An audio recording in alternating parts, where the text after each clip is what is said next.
Hi, I'm Martha Beck. And I'm Rowan Mangan, and this is another episode of Bewildered, the podcast for people trying to figure it out. Like us. Like us, exactly. For example. This is us basically just, trying to figure things out. Yeah. To each other. Trying, never actually. And you're just invited. Yeah, you're invited to come with us to try to figure things out. So, Rowie, what are you trying to figure out right now? Seriously, in your real life? Seriously, in my real life. Well, as you know, Marty, there's always something with me. If it's not always one thing, it's another. If it's not one thing, it's another.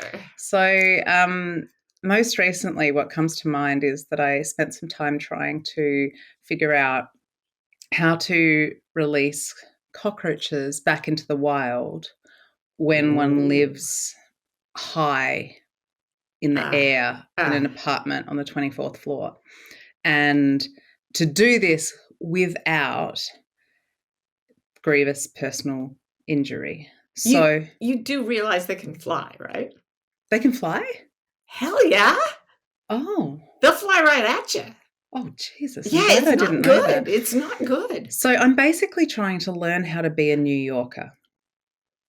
Fair enough, but I'm sorry, the facts are just brimming.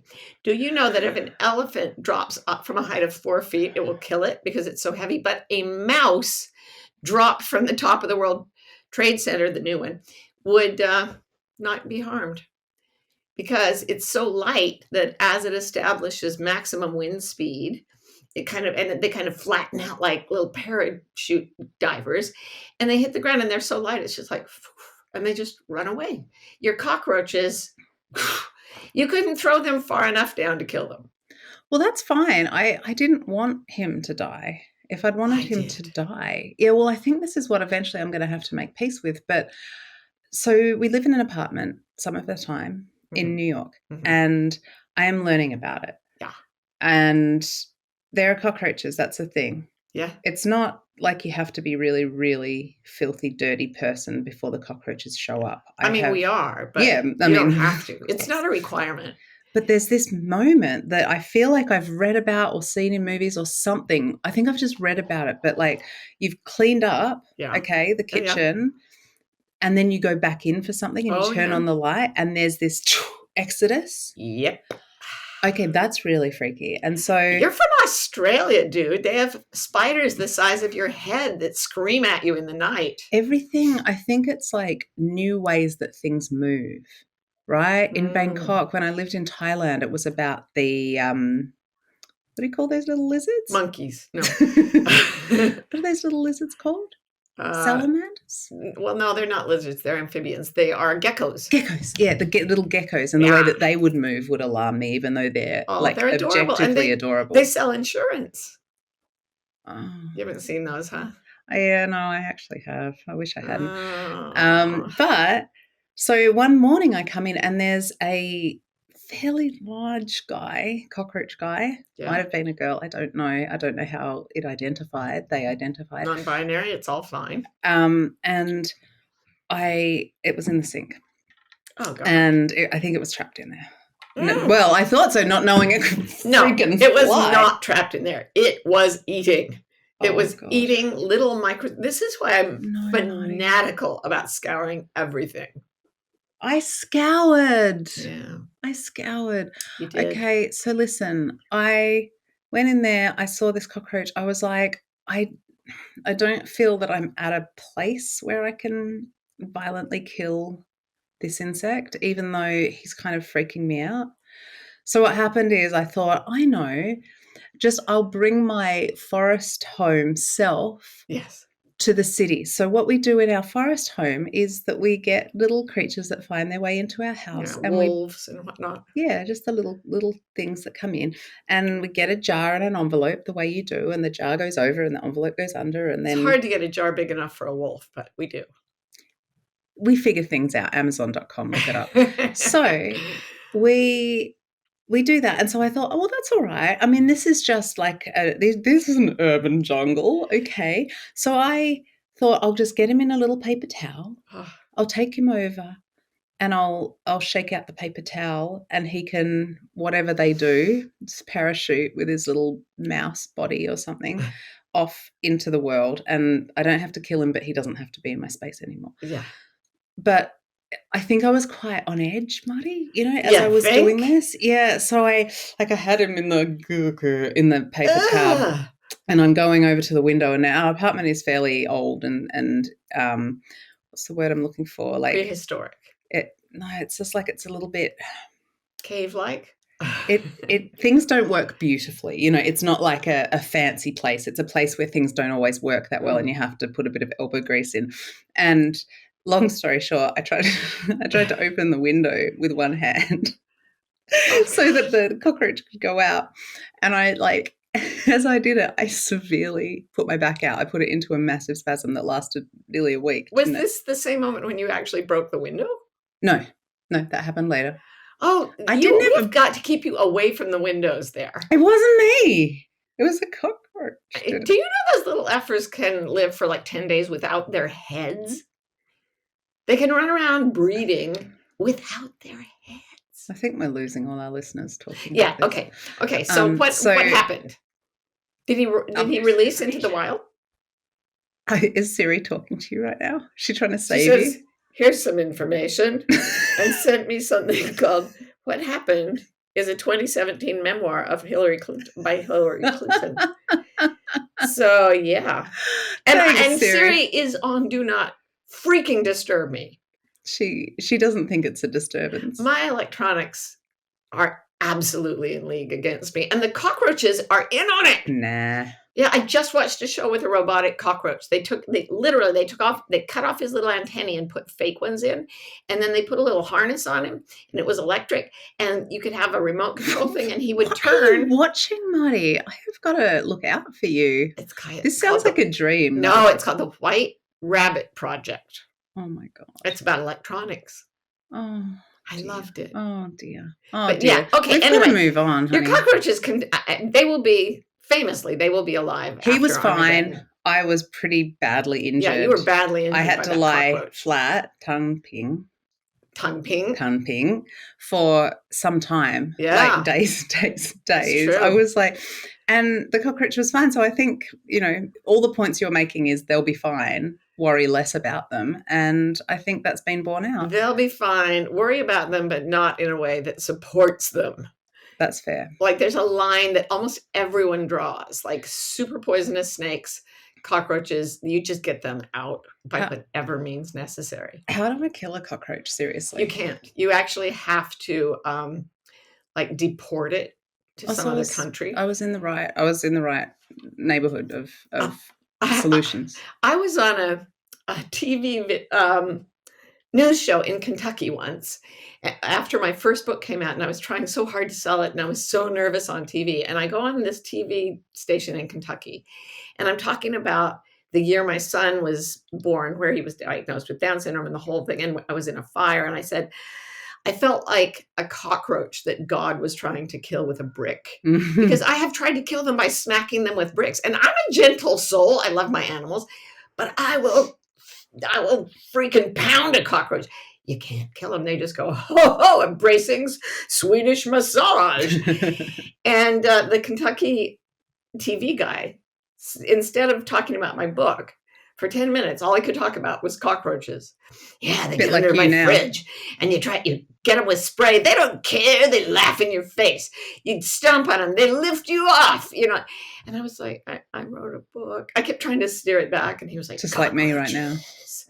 I got off, and my agent was there, and she just said, Kentucky. But I don't feel that way about Kentucky. That was her thing. Yeah. Sorry, so variation there, but you can't kill them is my point. I see that now.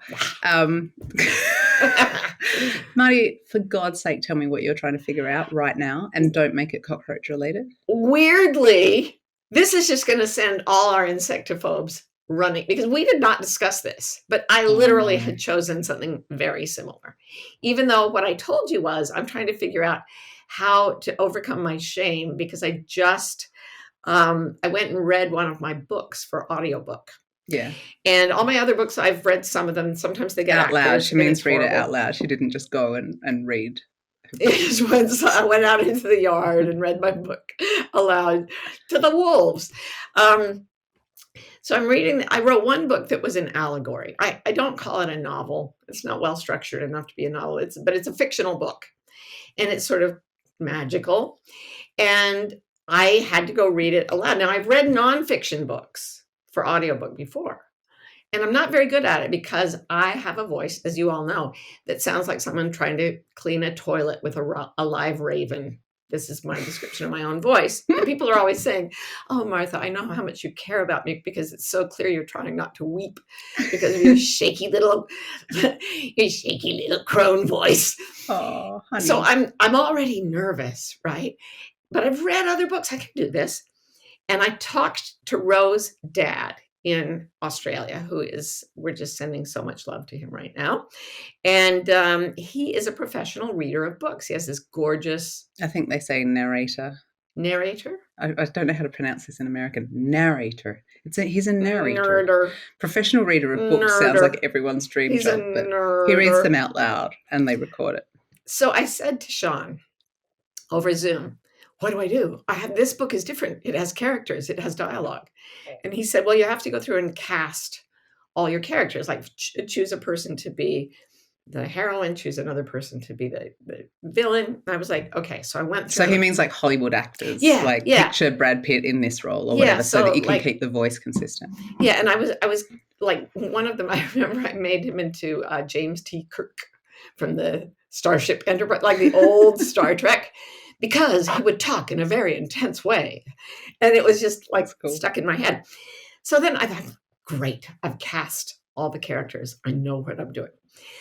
But I did not reread my entire book before doing this. I thought, I remember it. I freaking wrote it. Oh, I did not remember it.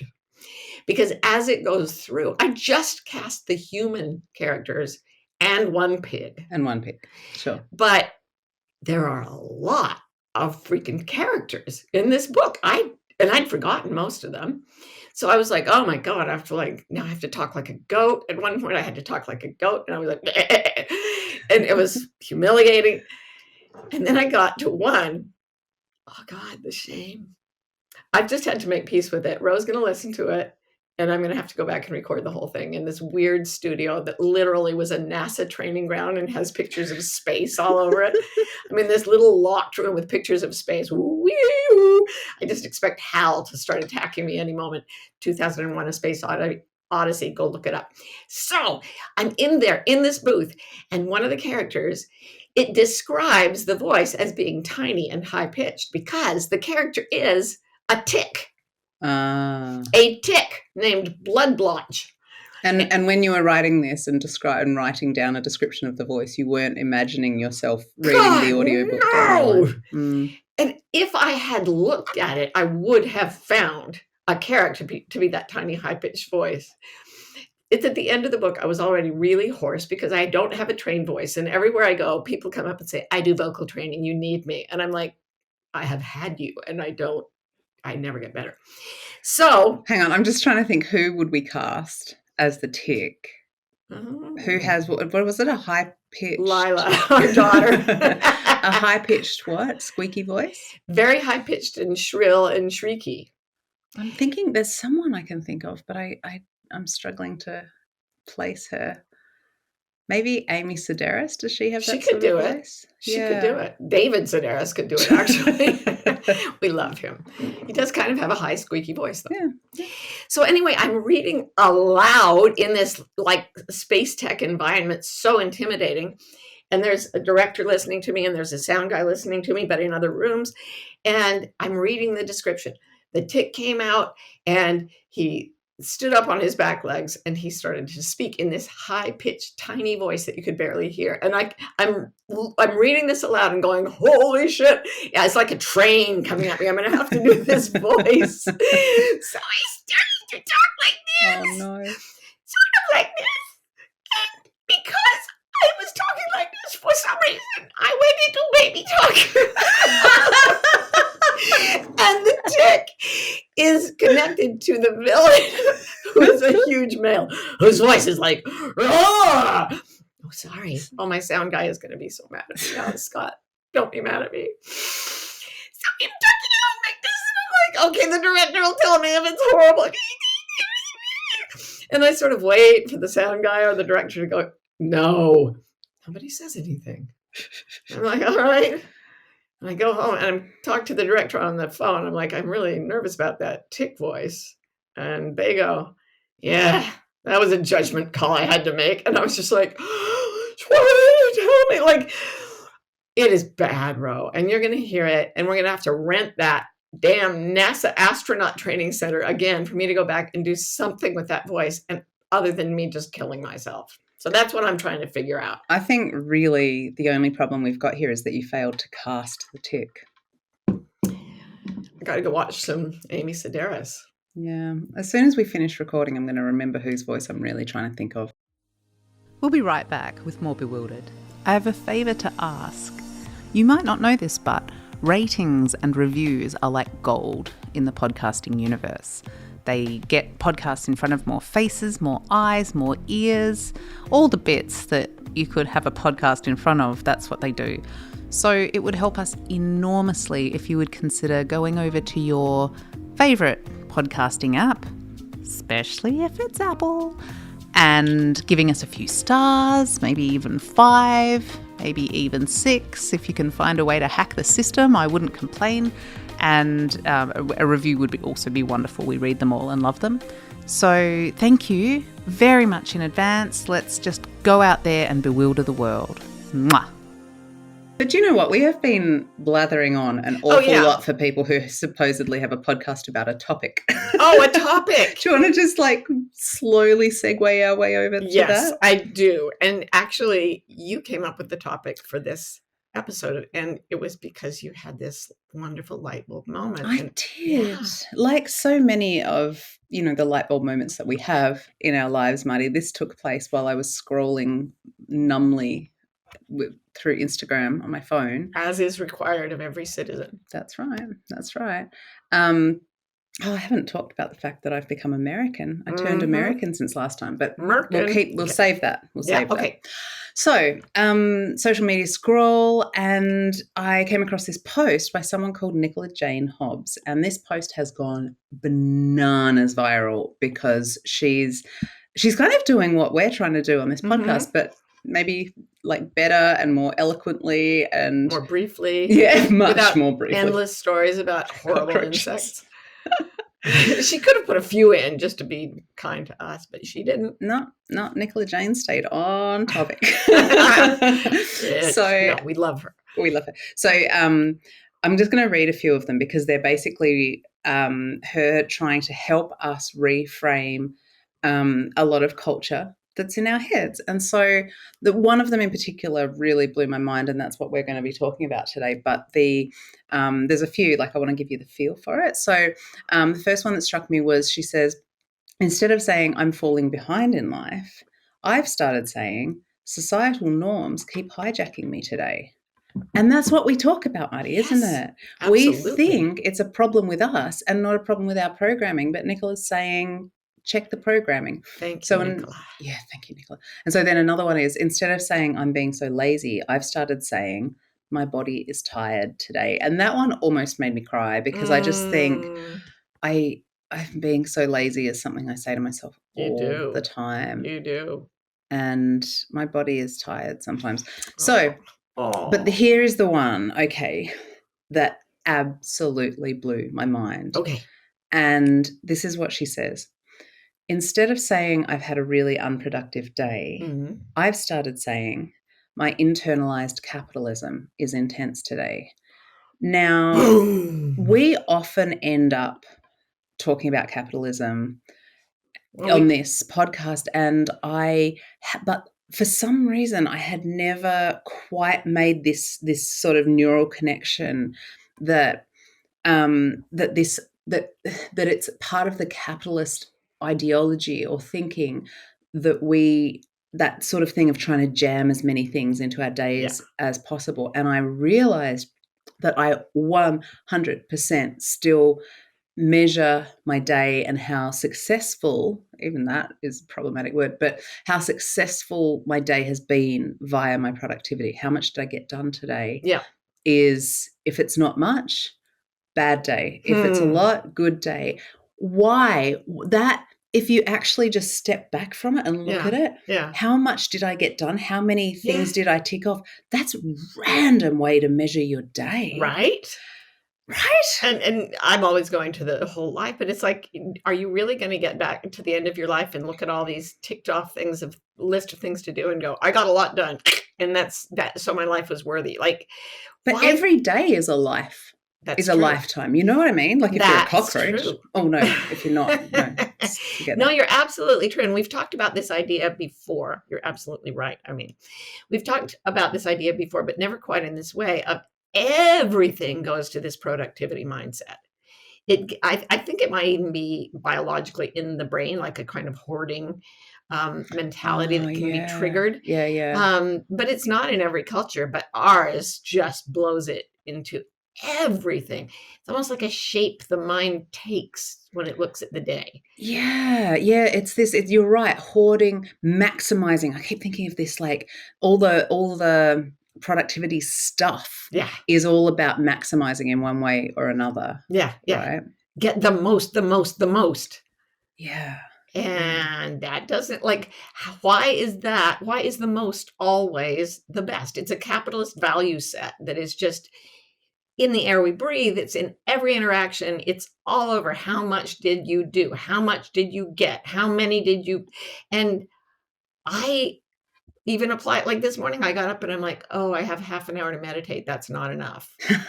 You Yes. know, so, if I Yeah. don't get an hour, I'm just like, I'm being really lazy. And so I was making capitalist and productivity based my time of silence and stillness and communion with the universe. Yeah, it's so interesting when we start trying to evaluate the Mm-hmm. worth of time, right? What is my time Mm. worth? The And worth of time. I just want to put a pin in that one because that's the question. What is the worth of time in your life, in your day? yeah, and in your day, not in your whole lifetime. Like I think it's what blew my mind was this using day as the unit here is just Mm. like, and I realized that as I started looking at what are the things that I use as a measure of my, was it a good day? Was it a bad day? And how even the things that are genuinely trying to be not like that, are trying to be quality, not quantity. I'm Right. quantifying them in my head. So we were talking about, we're obsessed with Dr. Beck Kennedy, parenting guru, and she talks about, I don't know how she calls it, but like playtime with no phone, Yeah, no phone play. PTNP, I think, playtime no Playtime, no phone, phone, right. something like that. That's uncomfortably close to something in a Stephen King book, Cell, Oh, that makes me maybe they're in scared. league. Maybe they are. They're in cahoots. I bet they are. Dr. Becky and Stephen King. Okay, go on. So that's like I'm trying to subvert being capitalistic about productivity, and yet am I doing enough no phone play, Yeah. no whatever play, whatever it is, and so even this thing that is meant to be like, it's pretty self-explanatory, like you're actually giving your kid your attention. Yeah. It's this gift you can give them of undivided attention, this rare Yeah. commodity Yeah. in our times. Uh-huh. And am I doing that enough? That almost anything, meditation. Yeah. Am I doing it enough? Enough. And so many people have deep in their hearts the question or the belief, I am either not enough or I am too much.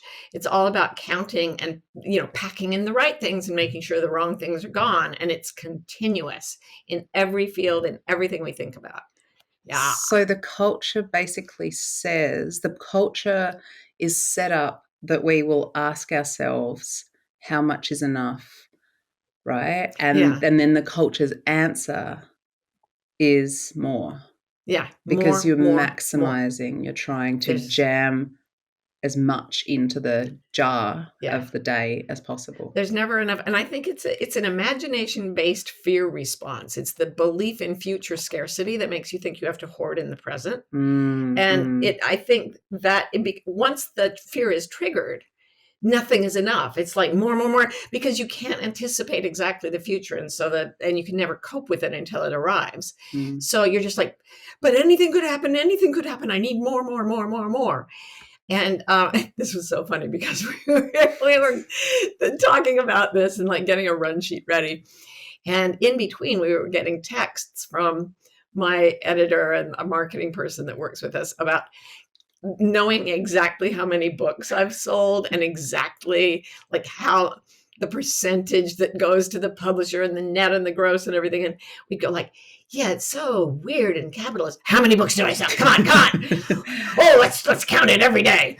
Yeah. It's so weirdly dopamine inducing. I know, and so hypocritical. I was exhausted from my own hypocrisy. I was also exhausted from my own. And then I was like, but really, the reason I write is to try to help people. And that is honestly the case. I really, really write to try to help people. And then I'm like, but how many people did I help? Yeah, so Marty was immediately like, well, if it's wrong to, like, not wrong, but you know what we're saying. If we're questioning this thing of how much did I get done, Marty's like, well, let's go over to how much did I help? And I was like, no, I don't think so, because that's still asking the how much question. And that, I feel like that's the capitalism, is the how much. And that is ultimately like a spiritual bypass. Yeah. And it doesn't work. I mean, there's a really poignant scene at the end of Schindler's List where this guy's saved all these Jews and he's looking at them and he's saved like 2,000 people. And at the end, they're sort of honoring him and he's just completely depressed. And he just was thinking, I could have done more. I could have done more. He never, ever gets to, he sees the horror of the war and he tries to address it. But because he's in this never enough mode, there's no joy in it for him. There's not even relief or an ability to take in the love that he's being offered for what he did do. He's just like, no, not enough, not enough. And I mean, we were talking about how our beloved Karen, does puzzles. And she'll get a hard jigsaw puzzle. At the beginning of the pandemic, I started buying puzzles for Karen, and they make her so happy. Without them, she starts to pull out her own feathers. Yeah. And sometimes she'll say, Marty, I'm not getting this done fast enough. I'm going to need your help. And I'm like, okay, I'll help you with the hard part. And I can tell when one of these conversations is going on, even if I can't hear the words, because there's like this deeply pragmatic tone of voice that you both adopt, like serious and pragmatic, like, got it. Yeah. I can do that for you. I'll come help. Yeah. And then like Karen literally finishes it, counts the number of pieces that are missing so she can add to her own bitterness and puts it back in the damn box. Like it literally is put together for 10 seconds. She doesn't take a photo. She doesn't like relish the moment. She doesn't look back and look down at it and go, yeah, I did that. She's just like, all right, 3 pieces missing. And immediately it's gone. Yeah. But she's really like, I'm not getting much done on this. I haven't gone fast enough. It's just bizarre. Like she never stops and says, how much do I really need to do to be a good person? Yeah. Vis-a-vis this puzzle. And yet that is completely consistent with the cultural messages that we sort of swim around in, right? Is, there's like, all our apps. We were thinking about our apps and how, we have our watch, we have Apple Watches, sorry, not paid to mention them. In fact, we're dissing them because they're really annoying and they tell you to stand up all the time. And sometimes I don't want to stand up because I'm being really lazy. No, because my body is tired and I don't want to stand up. Sometimes that's not the right thing to do. So stop freaking coming into my wrist and buzzing and telling me that I'm not standing up enough. You don't know me. Not at all. Not at all. And Marty had we both, this is so lame. We are so lame, Marty. We both play solitaire on our phone, like total squares. Oh my God. But you realized something about the solitaire game. Yeah. It's telling me that I did really well on some of them, like number 1 all-time personal best. And I'm like, it's the same thing every time. Like, is it by complexity of the hand or whatever? And then I realized it was how fast I win. And so I started getting a serious stress on because I'm like, I have to play solitaire. No, I cannot help the baby. No, throw the cockroach out the window yourself. I am playing solitaire and going for personal best. Sorry, Scott, about Marty's volume levels in that last little bit. Sorry, Scott. I was too much. Too much. But yeah, we did not ask for watches that would tell us to stand up every 20 No, minutes. They no. just put that in there, assuming we'd be thrilled with it. Yeah, and What I've talked happened? before on the podcast about the meditation app that I used to have, where they tried to gamify the meditation thing, and you could have friends on the app, and if you meditated more than they did, you went like ahead on the board game map that they'd done. Oh my God. Yeah, Yeah. And it gets into your writing. How many words did I write? yeah, yeah. Anyway, it's So just. I think, and I have said this before, and like this is one of the themes that comes up, is that and it comes up around money, which we haven't even talked about, but like that, because I don't think I'd realized that capitalism was everything where we want to count stuff. Oh, You I know, love that. I think when we can't count something, we can't measure it, we're confused by that. Yeah. How do you evaluate what you can't count? And yet nature doesn't measure. It It's doesn't not out there count. counting. Yeah. It is not counting. It's like if you went out to the trees and said, how much sunlight have you gathered? Yeah. They're not thinking about that. They're present. That we know of. That we know of. Yeah, we might. They're not talking about it. They're not talking about it to us. But I will say that our dog, Claire, and dogs kind of don't count as all of nature because we've bred them to be so much like us. But they say if you think your dog can't count, put 3 treats in your pocket and then give them 2. Yeah. And the problem is she really can't count. But Claire is a special case. So I give her 3 little treats every morning. And if I don't do the 3, she gets very, very confused. But on the other hand, she thinks every time I come into the room, it all starts again and she gets 3 more. But so she's kind of counting. But yeah, I mean, when you're out, when the pandas are out in the forests of China, they're not saying, not enough bamboo over there. I need to plow another 40 acres, get myself some bamboo. It's so sweet when you reach for a metaphor to watch like just how your brain works, and I can just see those little pandas frolicking about in your mind, and you're just describing them. It's so nice. I know they were there before you even thought of them. You just reached they just in came for in. them. Yeah. And I was wondering about squirrels, because squirrels are very acquisitive. Yeah, they freaking get things. Also, acorn woodpeckers. When we lived in California, in fall time, every crevice in every tree and every fence would be absolutely stuffed with acorns, because acorn woodpeckers stuff them in as well. What they do is they get worms in them, and then the woodpeckers eat the worms, which is technically cooking if you think about it. So there's that. But so here's the thing. Follow you Sorry. Here's the thing, Ro. Squirrels are very acquisitive, but they forget and lose 80% of the acorns they gather. It's awkward, isn't it? Someone should tell them. What they have is more of a sport going on. It's like, I don't know, polo of the universe. They go out and they're just like they just enjoy putting acorns places. I don't think they know they lose 80% of them. No, they don't, but I think they're just like, yeah, acorns. What are you going to do today, Al? I'm going to go put acorns in stuff. Okay, well, how many do you have? What do you mean? I can't count. I just love putting acorns in my stuff. Let's go out and plant some trees, bud. Marty. Yes. Am I right in saying, because our regular listeners will know that you've been reading a lot of brain science in preparation for writing your next book, and true. So it seems to me that the wanting to count things and wanting to accrue and everything is quite a left hemisphere, sort of tendency, right? Yeah. So what I'm wondering is, does our culture, our individual, like the Western, how we don't like to, what you guys know what I mean, you people, is it that our culture happens to reinforce those left brain tendencies?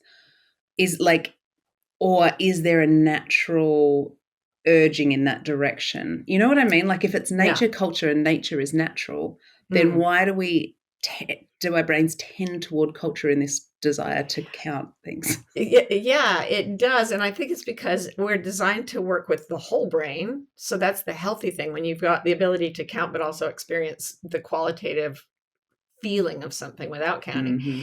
But the interesting thing is that we're always slightly steered toward the left side of the brain because that's where the fear center happens. And if you're afraid of anything, it rings a very loud bell. And so it pulls you over into that way of thinking, and you start evaluating from a very left hemisphere dominated place. And that time, numbers, even words are mainly processed in the left hemisphere. And there's this, I've talked about this before, but I just can't stop thinking about it. It's amazing. Once you've gone into the left hemisphere of your brain and kind of shut yourself off from the right hemisphere, the left hemisphere of the brain does not believe that anything else exists beyond its own observations. So I've talked about how people with right hemisphere strokes don't believe that their left and right arms and legs, or that their left arms and legs belong to them, because they're perceived with the right side of the brain. So somebody who's lost that right side will say, yeah, my right hand and my right leg are mine. These other two, I don't know. I don't know where they came from. I wish somebody would take them away. So you get into that fearful zone, and suddenly there's nothing but fear. And so, and the qualitative experiences of the right side of the brain are kind of cut off or greatly limited. And we just, and so then we start hoarding and counting and being miserable. And we go blind to the qualitative values of things like presence, joy, love. In Sanskrit, they call it Satchitananda. And the word Sach, Sanskrit is related to European languages. And Sach is basically what the Sach means. And it means the joy of thusness, the joy of suchness. Look, this is how it is. Such, not how many, but such. And there's bliss in that. And so there's nature has a different way, I think, of valuing the day. So I have this like image in my head of, when we go into that left hemisphere mode, it's like we get caught in a little eddy of fear is all that exists. And therefore our only goal can be to make ourselves feel safe. Yeah. Yeah. Once you're stuck in a fear place, it absolutely dominates everything else and makes everything else seem insignificant. So what does nature teach us about this issue, Ro? We've talked about what the culture's been doing. What about nature? I will tell you, Marty, in just a minute. So, Marty, when we're trying to come to our senses around this thing of productivity and capitalism and jamming in the things, I feel like what we're actually wanting to do is like search for a reframe, a different way of thinking about this, where you don't have to measure or count anything, right? Because as long as you're counting, you're in that left side and you're in the culture and you're in capitalism. Yeah. And so, because I think we can always keep sliding sideways and find something else to measure, but I feel like that's where we need to do the reframe, is actually at that moment. Go out of that. And you don't want to get to the point where you can't talk or count at all, but you want the dominant way of going through life to be based in your sensory experience. That's how every animal except humans does it. And I love that we say, come to consensus versus come to your senses. Because one of the things I do when I am working with someone who's highly anxious is this exercise called sense drenching. I made that up. It's beautiful. And it's just, okay, imagine. So they come in, they're super anxious about their kid wanting to go to West Point or something. And I say, all right, so what are your 3 favorite tastes? And they're like, what? And I'm like, what do you want to taste? And they're like, strawberries, champagne, and my dog. Not in an eating sense, more in a licking sense. One of my older children once came to me and said, I figured out that our dog licks us to say that he loves us, and that's why I've started licking him. So and of course we stopped that, but it came to mind anyway. My point is, if you say to your sense of taste, how much strawberry, it makes no sense. Like, you can get intense versus not intense, sort of, but it's more like, if you say to your nose, how much pine smell? How much? Like, It's meaningless. how many pines did you smell today? Yes. I went through the forest and I smelled the pine trees and it was amazing. Well, how many trees did you smell? Exactly. So true. It's a non-quantitative noun. Yeah, so Smell. we don't need to, but I guess like what you and I at least can challenge ourselves to do to try and change this mentality is to like look for ways to find worth Mm-hmm. in the uncountable stuff, Mm-hmm. right? The Mm-hmm. things that can't be counted. So it sort of points us towards a more aesthetic kind of sensibility. And Yeah. it strikes me that as I was thinking about this, I realized it reminded me of those forms. So you know how you have forms that you fill out like surveys or whatever, Mm-hmm. and it'll say how many between 1 and 5, you know, Right, and right, that's the right. other way, Quantitative. quantitative. And then but then there's also just those lovely forms where it's just like, did you go there today? Y/N, circle the one that applies, and the Yes or no. yes or no. Like, what if that's the thing? So as soon as you're saying how much, you're asking the wrong question. You know, I think as long as we're trying to keep ourselves safe, we'll keep asking how much, because it's Yeah. he who dies with the most toys wins. It's Mm-hmm. we think we're cheating death by counting things, That is right? so true. We think we're cheating death by counting things. That is so true. It, Oh my gosh. and that for some reason that doesn't feel completely fucked up in our brains, but it should. We don't notice. It's like, how fast am I completing the puzzle? Who cares? But it's almost like that becomes a substitute for meaning, because meaning has no quantitative manifestation. It just is, right? That's So, right. yes, we are trying to say that quantity brings us joy and peace. Like, if I get 10 puzzles done a week, I'm going to have a happier life. I'm going to have a more meaningful life than if I only get 5 done a week. Which and the corollary of that is if I have $10,000 in the bank, I'll have a more meaningful life. Like Right. that's the Right. yeah. And if I have a bowl of soup, it'll make me happy. And if I have 10 bowls of soup, it will make me 10 times happier. It breaks down when you start to look at qualitative experiences, because they just are. And the quality of your experience is what determines whether your life was rich or impoverished in a very subjective and wonderful way. Yeah. It's like yes or no is the only it's beautiful, the simplicity. It's a 1 or a 0. It's binary code. Yeah. It's and within that framework you don't need any number higher than 1. Whoa, wait, say that again. Did it exist or didn't it exist? We don't need any number higher than 1. Wow. And the reason that's such a reframe is that it's the numbers that are making us feel safe. And That's so right. we force ourselves to stop making safety, this perception of safety, our number one priority, and we move over to our right hemispheres. It's so interesting because I have so many clients who say, yes, I had one client who said, I need to have at least 3 children. I said, why? She said, well, because if you only have 2 and 1 dies, there's only 1 left. I was like, all right. Oh my God, that's so good. It was so weird. It's just like the qualitative aspects of life, death, having children, whatever, it all boiled down to how many can I count and what, in the circumstance I imagine, which is 1 child dies, not that they both die in the same car accident, that will never happen. I need to have 3 so that when 1 dies, because that's what I'm imagining, I'll at least have 1 left, or 2 left, or however many it goes, because having just 1 left would be not tolerable. All right. Okay. So productivity is the measure of the existential question, am I doing enough? Yeah. What am I doing with my one wild and precious life? Right. The Mary Oliver quote.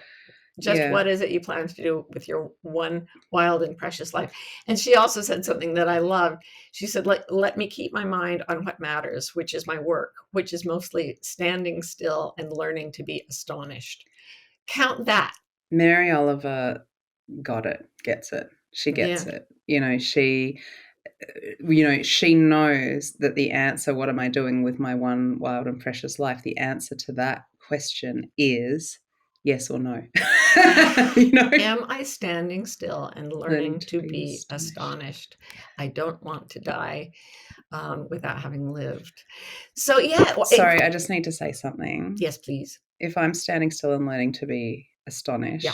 my little watch is going, you have not closed your move ring today. You I have know. not closed your exercise ring That today. little mofo. It's like, hello, you closed your ring 2 days ago. Why have you stopped? Rude. I mean, it really is very, very rude. And it's measuring freaking everything. It measures how fast I'm reading on my Kindle app. It measures how many steps I've taken in a day. And it talks to me about them like I should care. I really feel, Marty, like this is a huge one, like to be able to break out of this mental prison. And, I mean, we have one of our first episodes we ever did of this podcast was about me and my productivity addiction, which I go through periodically and get cured of periodically. But, well, I'm in recovery. Yeah, but, we sent her to rehab. She stops caring as much. Yeah. So, this is, but to really, to me, there is such an internal revolution in the idea that I could sit down at the end of my day and say, was there peace? Yes or no? And I can control that. Yes or no. And yes or no, was there peace is kind of like the opposite kind of question to how much peace was there. Yes. You can't ask how much peace was there, or it's like, how many pine trees did you smell? It's right. like, what? It's like a koan. It's like, huh? And was there beauty? Like if you ask that yes or no, you're not counting how many beautiful new pieces of furniture you have.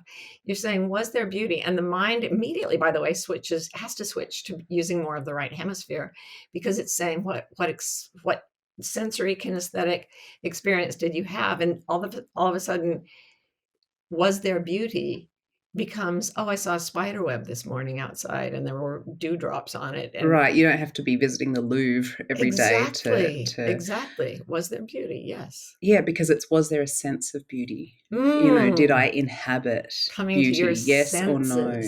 And you can go through the most exquisitely beautiful life and never see it. Yeah.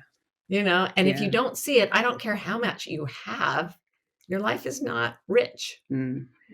Was there a sense of abundance? Yes or no? And that doesn't mean how much money is in your bank account. It means, did you feel a sense of fullness in, we were talking about your bookshelves. Do you feel an abundance of books? Are there 4 books still to read on your nightstand? What an abundance. Abundance. We worked with this lovely lawyer to help Ro get her green card and her citizenship. And he's so wonderful. And I think he comes from Lebanon. Yeah. And he's just jumping out of his skin with appreciation of everything. And he actually, when he was like 14, went to try to get a visa to America. And they stamped it with a big red stamp that said denied. And he didn't know what it said. So he had big red stamp. That's great. And he started just thanking them. This is wonderful. I have everything. He's 14. His whole family's dead. I have everything anyone could want. And he unintentionally shamed the person. And the guy said, come back here. And they approved his visa. I mean, I'm not saying that. I don't want to minimize people's suffering, but this man was in a situation where I would have been like, and he was so full of his sense of the joy of his life that he couldn't be resisted. Yeah. He created that abundance. And abundance is like that. It comes from the rejoicing in experience. Absolutely. And by the same token, was there play? Why? Was there play? Not no phone playtime. No, not how much. How many? I went on, what's the German airline? Lufthansa. I was on it when my older kids were young, and they got this most beautiful German-made toy set as they got on the plane. It was amazing. And then we went up in the air, and they turned off the fasten seatbelt sign, and the flight attendant came on, and she said, the children will now take out their slates. And I was like, have you done the slate work? Have you done the doll work? Have you done it's like that. It's a very productivity centered mindset, and there's no play. There wasn't as much play to it. Yeah. The other one we were thinking about, because we were talking about exercise and how, you've had a better day when you go to the gym at the moment, because you sleep better at night, right? Yeah. And I was like, but I've had this thing lately where I've just been absolutely exhausted. And so it was like, did I exercise is not the right No. question. And so we decided that the yes, no question is, was I kind to my body today? Yeah. And I even like to say, was I kind to my animal? Yeah, I love that. Because I love animals, and because if I'm thinking about my body, it has all these cultural associations and valuations come into it. Is it enough here? Is it not enough there? If I say, was I kind to the animal? It's like, oh yeah. Did I check to see if my horse was dehydrated or if it needed to lie down, if it needed to go out and run? And when I do that, I know when to rest and when to exercise. And it's been a long road, but it really works. Yeah. And then for me, the Buddha used to say, whatever enlightenment looks like, it always tastes of freedom. That he used taste, because how much taste? I don't know. So I think, was there freedom? Was there freedom today? And that means freedom of heart and mind. And the weird thing is we can have so much privilege and feel like we're being trapped by this productivity model. There's no freedom of heart and mind in how many things did I get done. And so the most important quality for me, well, peace and freedom are kind of on the same valuative place for me. And if we've been in this mindset, there was no freedom. So I'm going to, in coming days, I'm really going to try and start applying this yes, no sort of thing to my days. At the end of my day when I lie down, I want to say, was there a sense of freedom? Was there a sense of abundance? Was I kind to my body today? Was there kindness? Yes or no? Yes or no? Yes, no, yes, no. And if the only question is yes or no, then the answer yes always constitutes enough. Yes, absolutely. So let's invite the folks to join us in this playtime, in this thing we're thinking of, and stay wild. We hope you're enjoying Bewildered. If you're in the USA and want to be notified when a new episode comes out, text the word WILD to 570-873-0144. We're also on Instagram. Our handle is Bewildered Podcast. You can follow us to get updates, hear funny snippets and outtakes, and chat with other fans of the show. Bewildered is produced by Scott Forster with support from the brilliant team at MBI. And remember, if you're having fun, please rate and review. And stay wild.